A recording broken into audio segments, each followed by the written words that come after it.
Eh bien, salut à tous! On se retrouve pour une nouvelle review. Cette fois-ci, c'est Green Jojo sur la chaîne de Dark Lilou. Il a fait la review de mon roster en première vidéo, donc aujourd'hui, c'est moi qui vais faire la review de son roster sur sa chaîne. Donc c'est plutôt cool, je lui ai proposé l'idée et il a accepté, donc voilà. Donc on est parti, on va faire la review, donc on est sur du 6 millions de 3 de puissance galactique. On est sur du 2730 bataille offensive pour 510 tactiques de défense, donc un joueur plutôt offensif. Si vous avez vu la première review, vous pouvez constater qu'il a fait un meilleur rang de championnat atteint que moi, donc lui il est 736, moi j'étais dans les 1700 et quelques. Donc on va faire la review des vaisseaux, la kryptonite pour commencer. Donc les vaisseaux amiraux, hein, il a à peu près tous 7 étoiles. Oui, il a tous 7 étoiles dans les vaisseaux principaux. Le négociateur, le malveillant. L'exécuteur est 6 étoiles. Je ne sais pas s'il a prévu à un moment de le passer 7. Il a évidemment le finalizer 7 étoiles, hein, puisque vous allez le voir, il a SLKR. Il a évidemment l'exécutrix relique, donc pas trop mal pour avoir une belle flotte empire. Surtout quand on a SE, on a à la fois l'exécutrix et la Chimera relique, donc ça c'est plutôt intéressant. Bon après il n'y a pas grand chose d'autre à signaler, j'imagine, il a à peu près tous les classiques.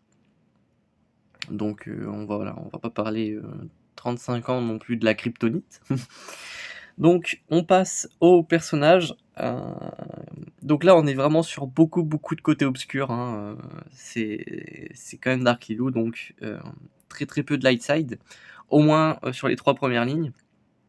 Donc en termes de légende galactique, il a Supreme Leader, Kylo Ren ainsi que SE. On voit qu'il a aussi une bonne partie des classiques, bien qu'il n'aime pas le LS, hein. On voit qu'il a Gas, mais bon, ça on reviendra un peu plus tard dessus. Il a Revan tout de même.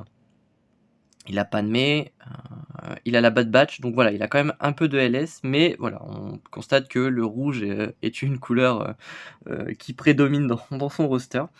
Donc on va pouvoir partir, on va faire un petit peu... on va commencer par les speeds, histoire de voir un peu l'acabit du personnage, quoi. Donc le personnage le plus rapide c'est Moff Gideon, pas étonnant, hein, c'est un perso extrêmement rapide de base, donc ça aide. 364 de speed, hein, très rapide, donc le perso le plus rapide à 364, c'est pas rien. Ensuite on retrouve quand même une armurière, hein, un personnage extrêmement plug and play pour les counters à base de SLKR, donc 358 de speed, extrêmement rapide ce personnage, pas mal. On va retrouver le DR également dans les persos les plus rapides, c'est logique, hein, 339. Ça nous fait une 359 de speed pour DR si on met talon sous DR, quoi. On a un Piet, évidemment, à 338, vraiment très rapide. Ensuite, on a Watt, pour pouvoir placer rapidement les techs, se dispel, ça peut être intéressant. On a aussi Echo, hein, de la Bad Batch, qui est très fort en étant rapide, donc 331, c'est vraiment très rapide pour le coup. Donc ça permet d'aller chercher quand même pas mal de teams à tomber. On a un Thron qui est modé pour être à 1 speed de moins que l'armurière. Voilà, là on est à 327 et avec l'armurière, voilà, on est à 358. Il faut rajouter les plus 30 du litre de SLKR, donc on est à 357 extra, donc pile poil 1 en dessous de l'armurière pour pouvoir placer rapidement les lingots de Beskar, donc c'est vraiment pas mal. En plus, ça doit pas être facile à placer un perso à 1 speed en dessous de celui qu'on veut, donc bien joué quand même. On a un boss qui a 316, ça on y reviendra un peu plus tard. Mais voilà, pour trouver le premier perso en dessous de 300 de speed, faut chercher. Donc là on a Traya 298, pardon. Donc c'est très rapide mine de rien, pour une Traya surtout. Le Revan est à 298, donc en théorie... Stark, ça doit être le premier perso à 300 de speed. Voilà, tout pile en plus, parfait. Donc on a quand même ouais, 2 bonnes lignes de perso à 300 de speed, si on enlève les 2 GL évidemment. Donc voilà, ça implique quand même de bons personnages. Surtout un bon roster en règle générale, donc voilà. On va pouvoir tout simplement commencer par... on va regarder la Bad Batch. Donc voilà, il a une Bad Batch, sans Oméga, enfin avec Oméga mais G11, en tout cas les 4 autres sans relique, donc vraiment pas mal, hein, ça permet de counter pas mal de choses. Les Goygon, Omicron, les GG, donc tout ce qui est druide séparatiste. On peut aller chercher, toutes les teams en fait qui ont pour point faible le contrôle, notamment les Géonosiens par exemple, ce genre de choses. Donc voilà, vraiment très intéressant cette team. Une team plutôt axée off mine de rien, donc très rarement vu en défense, mais voilà, en offense ça reste très, très fort. Ensuite on a les BH, hein, c'est une faction qu'il a quand même pas mal développée, du moins les persos principaux de la faction. Donc les prérequis, de l'exécutor, mais surtout une compo, très puissante, si vous avez, le courage de faire pas mal de modes, c'est la compo Racing. Donc voilà, une Racing à 283 de speed, donc plutôt rapide mine de rien, avec quand même pas mal de pouvoir pour pouvoir mettre les stuns sur la basique, on est à 82,5 de pouvoir. Donc c'est pas mal et on a quand même une bonne chance de rentrer des stuns, donc c'est plutôt intéressant. Ensuite, on a surtout une Zamomicron. Zamomicron, c'est très très fort puisqu'elle va partager ses stats avec des alliés, notamment de la speed et de l'attaque. Donc voilà, on va voir à combien sa Zam est en termes de speed. On est sur du 306, donc c'est vraiment intéressant pour justement amener les BH à avoir 400 de speed grâce à l'Omicron. Donc ça lui fait vraiment des BH très rapides. Et donc, avec Oracing, vous avez la capacité vraiment de charger le contrat très rapidement. Et dans la compo, vous mettez un Mandalorien justement qui va lui pouvoir mettre les désintégrations. Ce qui fait qu'une Racing, Zamomicron, Bossk, Griff et Mandalorien peut aller chercher des Gas ou des DR. Donc c'est vraiment très intéressant d'avoir cette team. Donc ça lui donne quand même un sacré avantage. Euh, donc ça c'est cool. Bon, tout ce qui est LS, c'est pas très développé, donc on va juste y passer pour voir à peu près s'il n'y a pas, par exemple, un personnage dans les factions qu'il aurait up parce qu'il trouve intéressant. Parce que dans certaines factions, vous allez voir que même s'il aime pas trop le LS, il y a certaines factions où vous allez voir, il y a quand même de très bons persos LS montés, donc ça vaut le coup de s'arrêter un petit peu sur les différentes factions. Donc là, par exemple, les contrebandiers, c'est l'exemple auquel je pensais justement. On peut y retrouver déjà le contrebandier Han, hein, très bon perso qui est requis pour SLKR, donc là il a pas eu trop le choix. Par contre, on a une Nest R8 qui est un de ses persos préférés, si je ne m'abuse, puisque voilà, il l'a monté R8. Monter un perso R8, voilà, ça coûte assez cher, mais il l'a quand même fait pour Nest. Vous pouvez le voir ici au niveau de ses mods, il a pas mal slice et il l'a modé justement très très lente, 238. C'est volontaire évidemment, pour éviter qu'elle prenne des tours et qu'elle joue principalement sur sa contre-attaque en fait. Et voilà, il l'a monté à 177,5% de TENA, donc c'est très compliqué de pouvoir mettre un malus sur un nest. Donc ça c'est vraiment super cool, ça lui permet de faire des solotages vraiment intéressants. Notamment sur la Padmé, sur toutes les teams vraiment basiques, ce qui va être les Ewoks, ce genre de trucs. Mais il utilise vraiment ce personnage pour aller counter des teams plus intéressantes que des Ewoks, etc. Par exemple les Motma, hein, ou encore les Padmé, comme je le disais. Donc c'est vraiment un perso très intéressant. Et voilà, c'est un perso qui ne plaisante pas.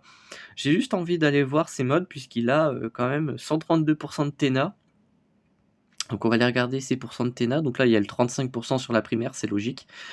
Là, on a un petit 4%, donc c'est pas trop mal. Il y a eu un petit slice de speed, mais à mon avis, c'est surtout pour le dégât critique qu'il a ce mode. Parce que il y a quand même beaucoup de speed, donc voilà.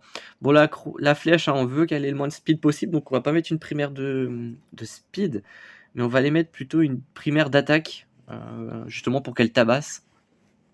Couplé au triangle de dégâts crit, ça peut faire très très mal très vite, hein, donc voilà, on a un 7% de TENA presque, donc c'est très intéressant. Là, c'est un petit 6,36% de TENA, c'est très très bien. On a 9,26 ici, c'est très très bien également. Et là, on a un 11% de TENA, donc c'est le slice là, il est plutôt magnifique. Donc voilà, la Nest elle tabasse. En plus, il a mis une petite Kira relique parce que son lead est intéressant. Il permet de régénérer de la prot. Ouais, il régène de la prot, c'est à chaque fois qu'un perso joue de mémoire.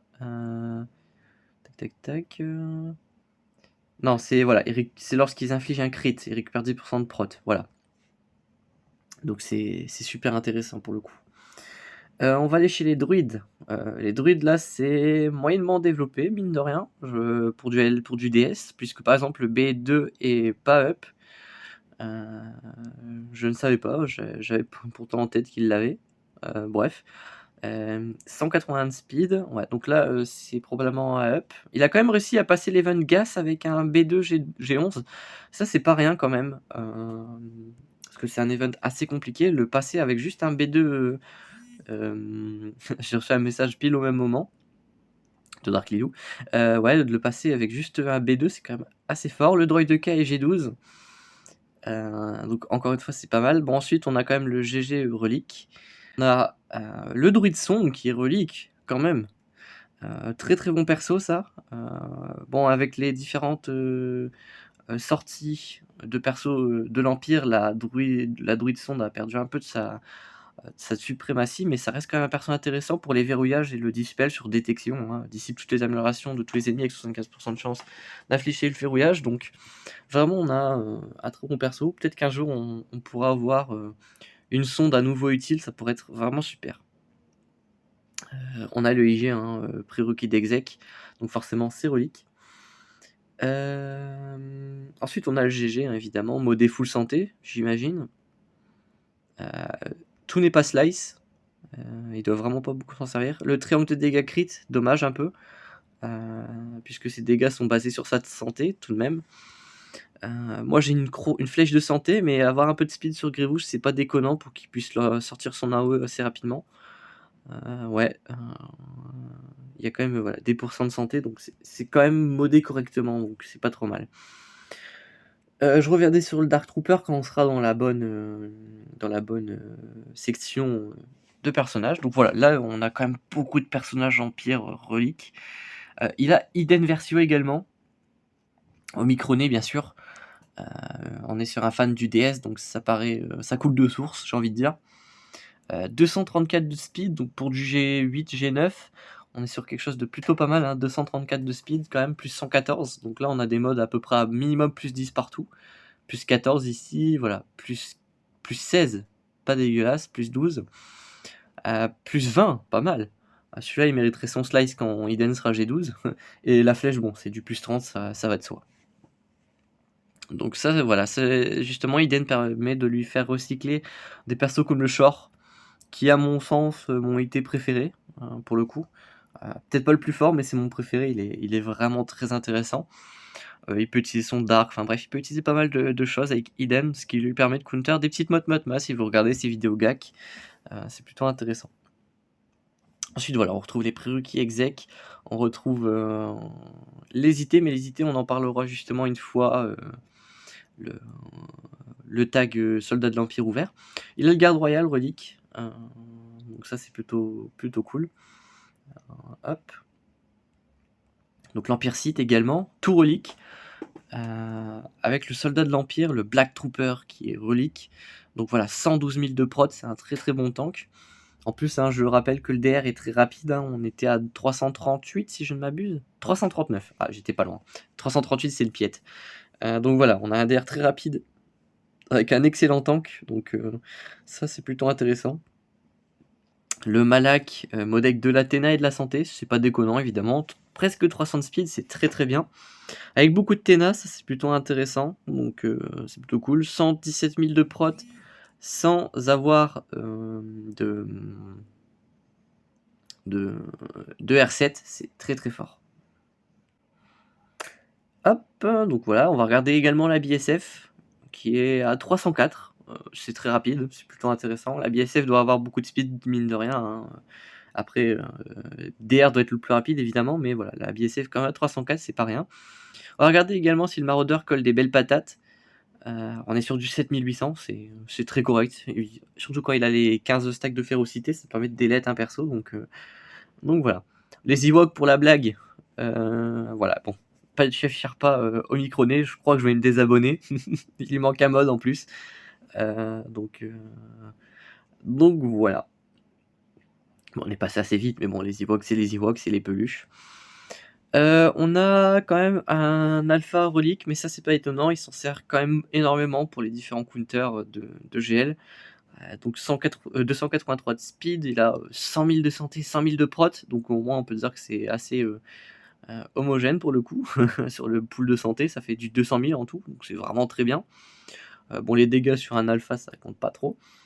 L'espion, hein, déjà le vaisseau est très intéressant, mais ça reste un perso qui fait énormément de dégâts, donc ça peut rentrer de belles balles. Heu, hop, 6800 d'offense, ça fait quand même très, très mal. Et les autres sont, bah, on a G12 pour Sunfac pour le vaisseau j'imagine et G11 pour les 2 autres. Donc ça doit passer largement de la mission Watt, donc ça sert pas à grand chose d'avoir plus, quoi. Est-ce qu'il a monté l'inquisitrice? Bien sûr que non, évidemment. Là, on passe à la crème, de ce compte, on a les Jawa. De quoi, sortir de magnifiques Outini. On va regarder un petit peu les modes, voir à peu près comment on mode des Géonosiens, parce que c'est vrai que c'est pas une team qu'on a l'habitude de voir, et qui est pourtant très, très forte, hein. C'est la meilleure team du jeu, je le rappelle, donc mine de rien. Donc ouais, le chef Nebit, c'est un peu le tank, si j'ai bien compris en regardant les vidéos. C'est un peu le tank, donc c'est celui qu'il faut avoir, un max de prot. Donc voilà, on a quand même un très gros set de santé et de prot en réunis. Pas beaucoup de speed, je sais pas si c'est un perso qui a besoin d'avoir de la speed, mais visiblement non, sinon il y en aurait. C'est juste, voilà, pour avoir la raillerie j'imagine, avec l'aspect 1 et c'est tout. Après il est juste là pour prendre les coups, quoi. Voilà, donc pourquoi pas. Je sais que celui qui doit survivre impérativement, c'est l'ingénieur, parce que c'est celui qui non, c'est pas l'ingénieur qui trigger les bombes, ça doit être le pillard du coup. Ouais, c'est le pillard, donc celui doit être le plus survivant possible. On est, voilà, sur du 90 000. 223 de speed, donc ça va encore. Après, il faut quand même laisser les ennemis jouer pour qu'ils se prennent les détos dans la tête. Donc voilà, faut pas qu'ils aient 300 de speed, je pense. L'ingénieur, lui, a oh, c'est celui qui est le mieux modé. 278 de speed, c'est pas rien. Avec 100 000 de santé et de prot réunis, donc plutôt intéressant. Lui, il heal, si j'ai bien compris, hein. Réanime un druide allié. Ouais, non, lui, il réanime les druides. Heu, ouais, lui, il remplit la jauge de tours. Ah, mais c'est ouais, non, non, même les Jawa, OK. Et voilà, les alliés sont soignés à hauteur de 30 de leur santé max. Donc lui, c'est un peu le healer. Et même s'il se sert souvent de Savage en lead avec les Jawa, il a quand même le Jawa G12, qui est juste là un peu, pour aller faire proc les détos, donc c'est pas trop mal. Là, en termes de de Jedi, ça pique un peu les yeux, hein. Déjà, moi, je vois une G11 Juani, là, c'est sûr, je me désabonne. En plus, elle a des mods, quelle horreur! Ça fait mal aux yeux, hein. On va partir tout de suite. Bon, sinon, il a quand même la Revan, en défense ou même pour counter des petites teams en offense, ça reste assez intéressant. On peut quand même tomber dépanné avec ça. Alors c'est dangereux, bah, c'est plus dangereux qu'avec du full G13, ça va de soi, mais ça reste quand même assez intéressant. Donc voilà.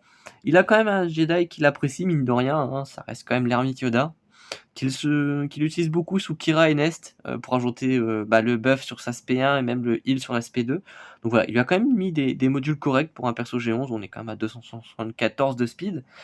Donc voilà, le Jedi, très pratique pour toutes les teams, mine de rien, mais bon, ça reste quand même très fort dans les Jedi. La Shakti qui est G11, donc il a passé l'event gas avec juste une Shakti G11, donc ça encore une fois ça reste plutôt cocasse. Il a quand même gas parce qu'il est en train de farmer Lord Vador, donc il lui faut un gas R8. Il lui manque un Zeta sur le lead. Ouais, j'avais vu ça sur la vidéo de Pepito où il faisait une review de la gag de Lilou. Ouais, il lui manque un Zeta. Assez lent, mais mine de rien, les gas n'ont pas besoin d'avoir 1 milliard de speed. Tant que l'adversaire en face n'utilise pas une aura Sigmendo pour one-shot le gas, il n'y a pas besoin d'avoir 1 milliard de speed. Donc voilà. On a quand même un très bon pool de prot, très intéressant sur gas, hein. Plus il a de prot, mieux c'est. Donc pour l'instant, il n'y a rien à redire. Oh, pas mal d'attaques aussi, donc 7900, presque 8000, et il n'est pas encore R8 pour son LV. Donc honnêtement, vraiment, le gas est vraiment bien modé, et pourtant tout n'est pas slice en 6E. Donc on a vraiment un gas plutôt intéressant, hein, pour le coup. Donc là, on a un 24% de prot. Alors c'est kiff-kiff, soit on met de la prot, soit on met de l'attaque, les deux fonctionnent, il n'y a pas de meilleur... c'est pas l'un meilleur que l'autre. Peut-être que pour un counter, un soft counter, Gaz versus Ray, ça peut être intéressant d'avoir de l'approche, je ne sais pas. En tout cas, si vous êtes, là pour faire du miroir ou en tout cas, tomber des DR, l'un ou l'autre fonctionne, donc c'est plutôt intéressant. 16 de speed, ouais, donc là on a vraiment un module là qui est là pour la speed, hein, vraiment. Le pouvoir, ça peut être intéressant pour le Daze, mine de rien. Celui-là, il est vraiment intéressant pour le pouvoir, pour la speed évidemment et pour le pourcentage d'attaque. Ça, c'est un très très bon mode. S'il fait des slices et que ça proc autre chose que la défense flat, ça peut vraiment devenir un mode insane. Donc c'est cool. Voilà, là, ouais, il a vraiment mis full prot. C'est très bien pour avoir un gas tanky, donc c'est plutôt cool. Très peu de speed malheureusement, mais bon, voilà, ça reste très correct mine de rien. Il a mis une flèche de prot quand même. Surtout si il a slice et qu'il proc le pourcent d'attaque, ça peut être intéressant. Donc voilà, là on a vraiment un gaz qui est dans l'optique d'être très résistant. Parce que voilà, on a des pourcents prot. Voilà, c'est une vision du gaz. Soit on le fait full offense et très très squishy, donc qui se fait tour shot limite. Ou alors on fait un gaz qui va être très tanky et on va compter sur les clones pour tomber le reste de la team, hein, tout simplement, avec les assauts aériennes de Rex. Ou encore déclencher le sacrifice pour aller mettre des grosses patates avec absolument tous les clones. On a quand même un cam qui a été débloqué, c'est pas rien. La mission est assez compliquée. Bon après, vu son roster LS, notamment la Shakti, je pense pas qu'il soit en mesure de faire des éclats de cam, mais bon, il a au moins cam. Donc si un jour il décide de se up une petite team LS avec par exemple JKL, puisque je sais qu'il aime bien JKL, bah, ça pourrait être intéressant d'avoir cam. Donc pourquoi pas, hein, ça pourrait être intéressant. Sinon voilà, on a fait un peu le tour du Jedi. On a parlé de gaz, donc on va peut-être aller voir ses clones, mine de rien. Donc voilà, ses clones sont en train d'être up, enfin certains en tout cas. Parce que je sais qu'il lui faut le arc R8, donc ça il doit être en train de taffer dessus. En tout cas en termes de guerre, donc 227 de speed, voilà, il est G8. On peut pas trop lui en demander, surtout G8. Le Rex est en train d'être up, il me semble qu'il est dans les prérequis de gaz. Pas de gaz, mais excusez-moi, comment il s'appelle, de LV. Donc voilà. 255 de speed, il y aurait moyen d'aller chercher plus de speed, mais je sais pas s'il a l'intention de jouer tous ses clones. De tous les up ou pas. Dans tous les cas, voilà, un gaz, ça reste quand même très intéressant d'aller le mettre par exemple sous un JKL, comme je disais, ou encore d'aller le mettre sous une Padmé par exemple. Ça peut être intéressant. Donc c'est pas perdu, parce que je sais vraiment que up toute une team LS, si ça lui fait, s'il aime pas ça, bah il le fera pas. Donc voilà, autant l'utiliser ailleurs quand il y a moyen. Donc il a up le BAM hein, pour le Razor Crest, ça va de soi. Il a le Mandalorien pour la compo Racing, ça va de soi. Sinon, le reste, rien à déclarer. Il a up le Canterous pour aller chercher le Mala, qui est Django Fett, pour les BH, j'imagine. Les Phoenix, voilà, ils sont très très peu up. Il va pas aller up pour la Kryptonite, c'est sûr. Les FO, on a tous les FO reliques, forcément, puisqu'on a SLKR. Pas d'Omicron sur Phasma. En tout cas, ce qui m'intéresse, moi, c'est les modes du SLKR. Ça fait longtemps que je les ai pas regardés, donc ça peut être une redécouverte pour tous. Donc on a un SLKR à 576 de speed, donc on a un très très gros pool de speed. Beaucoup de santé, mine de rien, on est sur du 162 000, donc plutôt intéressant. Moi, ce qui m'intéresse, c'est l'offense, donc on est sur du 10 300. En sachant qu'il arrive à counter du JMK et du LV, on se rend compte que vraiment les dégâts, c'est pas non plus quelque chose qui va être très intéressant. Enfin, il a pas 14 000 d'offense, quoi. Mais 10 000, ça reste quand même assez intéressant. J'ai envie de regarder un peu les primaires, mais j'imagine que c'est de l'attaque sur un set de speed. Ah non, de la santé, ok. Le module là, il est vraiment très beau, hein. On a un très gros pourcent de défense. On a un 23 de speed. Peut-être qu'un jour, s'ils sortiront les modules 7, 7A, etc., on pourra faire des gros slices et mettre tous les, tous les slices à plus 5. Ça pourrait être très drôle pour ce genre de mode. Là, on a 21 speed, toujours des primaires de santé. Donc, on a vraiment là un SLKR modé santé. Après, JMK, c'est quand on fait un counter JMK avec l'armure, il faut quand même avoir beaucoup de santé, surtout quand il met l'immunité au heal, ce genre de choses. Faut être capable de tanker jusqu'à ce que l'immunité au heal saute, donc très intéressant. 8% de défense avec 7,32 prod, donc voilà, on a un SLKR très défensif. C'est pour ça que l'offense est à peine à 10 300. C'est parce qu'on va vraiment plutôt aller chercher la défense et la speed. Donc ça doit être pas le genre de SLK que j'aimerais bien tester en JKR, JKL, sous peine de me retrouver, dans la galère. On n'a pas de CLS, on a juste le Han Solo et Chewbacca. Avec quand même le Han en Stormtrooper, c'est vraiment un excellent tank, c'est un perso que j'adore. En lead, vous mettez le Tambor et le Wampa, et vous pouvez aller tomber des Motma, ce genre de truc. Donc ça, c'est un jour un perso que j'aimerais bien aller chercher en relique. Si vous pouvez le mettre en prérequis de JL, ça m'arrangerait, ça pourrait faire d'une pierre deux coups. Ou en prérequis de perso important, en perso genre un légendaire, genre JKL, ce genre de truc. Parce que c'est vraiment le genre de perso qu'on a envie de monter, mais on n'a jamais vraiment l'occasion de le faire, sauf si on s'arrête de farmer la méta. Parce que voilà, on a des priorités et ça serait vraiment cool quoi, de pouvoir aller chercher ça, quoi. Ensuite, on a Han Solo, hein, il s'en sert beaucoup sous Sakira ou son BAM, parfois sous Boba. Donc voilà, c'est des Vauriens, donc on peut les mettre un peu partout, il n'y a pas besoin d'avoir CLS pour que ce soit intéressant. En République Galactique, bah, on retrouve tout ce dont on a déjà parlé. J'ai pas parlé de la 4, il l'a quand même débloqué. 300 de speed en géant, c'est vraiment pas mal. Mais voilà, la Bad Batch, hein, prérequis de LV, donc c'est pas étonnant. On a une Padmé, donc c'est pas étonnant non plus. Donc voilà, on a déjà fait un peu le tour. La résistance, bon, une RJT un peu moisie. Il y a juste le Han Solo qui est intéressant, hein, pour débloquer Selker. Rogue One, bon, il n'y a pas grand chose, c'est un peu le cas de tout le monde. Là, on en a déjà parlé. Ah, il y a quand même le Newt dont on n'a pas parlé. Modé full pouvoir. Sur la review de mon roster, justement, il conseillait de mettre du pouvoir sur mon Newt. Donc, j'irai regarder ça. On n'a pas regardé la speed du Watt, je crois. Donc, ça peut être intéressant. 332, ouais, pour mettre les techs super rapidement, c'est super intéressant. Et là, on est là sur un peu la crème du compte, hein. C'est très rouge, mais c'est normal, hein, c'est Dark Lilou. On a le Trium relique, très bien relique même, R6 minimum, donc c'est vraiment super intéressant. En plus, voilà, Traya c'est un personnage qui est utilisé dans pas mal de soft, dans pas mal de teams, donc l'avoir R7 c'est vraiment pas déconnant, surtout à 298 de speed, c'est super cool quoi. On me conseille justement de toujours monter avec un peu d'offense la Traya, ouais, lui il a quand même 6000 d'offense, donc c'est pas dégueulasse quoi. Euh, donc c'est cool. On a quand même la Talon pour l'unique, hein, qui est très intéressant, qui permet justement de donner 20 speed à n'importe quel site. Vous pouvez mettre ça pour faire un counter Epivador contre Ray.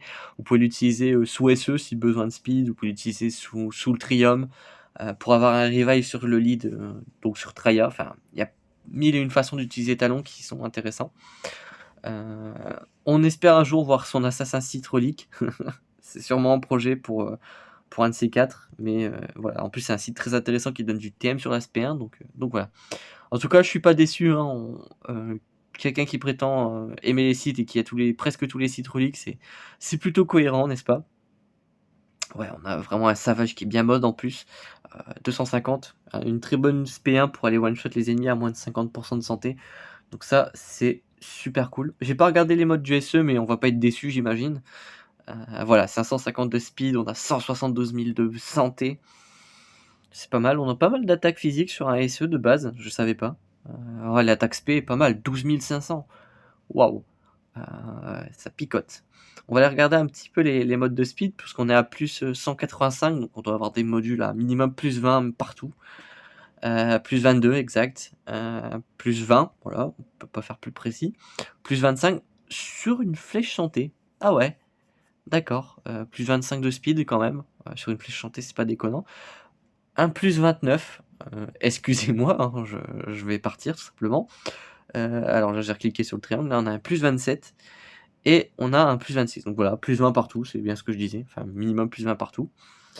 Et les NS, donc juste la Dakar relique pour aller counter du GG, hein, on a 143 000 de santé, 215 de vitesse.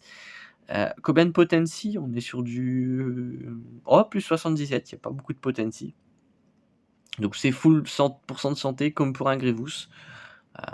Donc ça vous permet d'aller counter du GG. Donc si vous avez besoin, vous mettez la team à peu près pareil.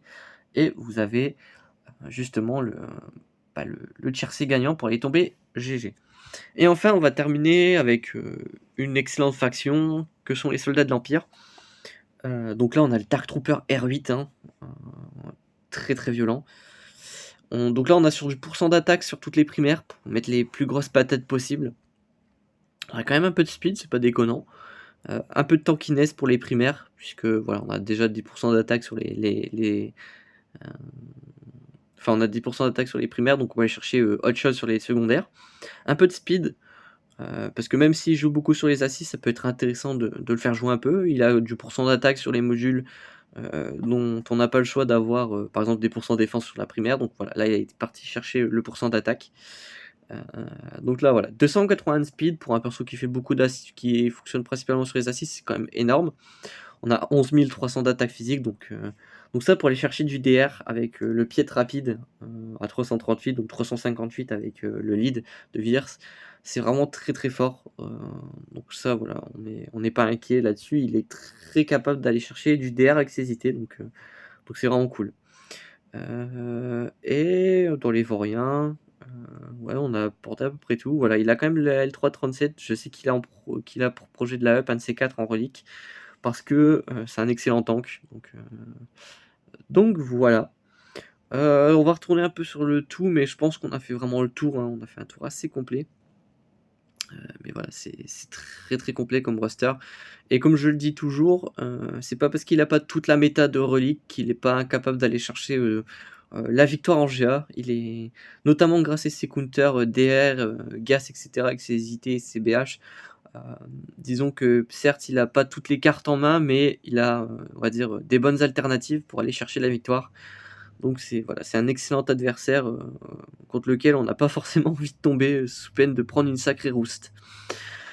En tout cas, voilà pour la review de roster. Je vais juste regarder le doku pour le plaisir. Voilà, 289 de speed, c'est très très bien. Donc voilà, j'ai pas regardé le VAT d'or, outrage à moi.